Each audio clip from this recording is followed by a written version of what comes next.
Pozdrav ljudi, Goran PC ovdje i dobrodošli u novi tutorial na mom kanalu. Znači danas ću vam pokazati kako da učinite ovo sa Bandicam. Šta je ovo? Znači da krakujete Bandicam da vam bude full verzija, znači da možete više od 10 minuta igrati, snimati i idemo prvo. Znači trebate skiniti jedan program, link će vam biti u deskripciji, ne da mi se sad ići, znači link će vam biti u deskripciji, samo odite na tu stranicu i kliknite get torrent file. Ako nemate torrent, definitivno ga skinite. I torrent i WinRAR, znači linkovi će biti u deskripciji, ali to ako nemate, ne znam, to trebate, to je najosnovnije na kompjuteru.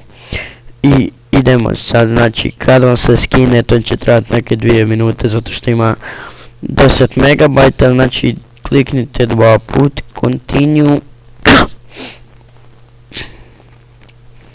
i otvorit ćemo ovu mapu. Znači vama neće biti ovo i ovo, ovo i ovo će vam biti.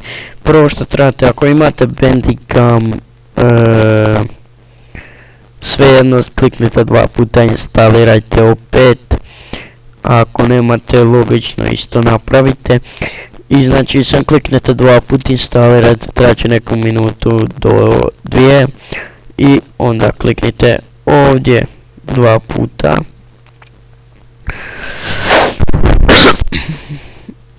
Ja sad neću, znači ćemo ovako. Evo ovako. Sad će vam biti logično drugo ime, www.hacks.com, tak nešto. I onda idete crack Bandicam, sad čekate i onda idete register Bandicam. I to bi bilo to, ja mislim. Znači bit će vam ovako, imat će se svoj serijski broj, znači on hacks.net, tak će vam pisati tamo. I to je to, znači možete snimati gameplayeve više od 10 minuta. Šta još da kažem, znači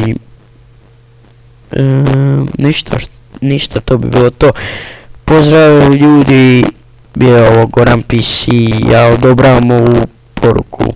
Znači subscribe-ajte se na kanal za još ovakvih tutoriala, lajkujte, šerujte, komentirajte ovaj klip. To je to ljudi, pozdrav do sljedećeg klipa, možda još i danas izbacim neki.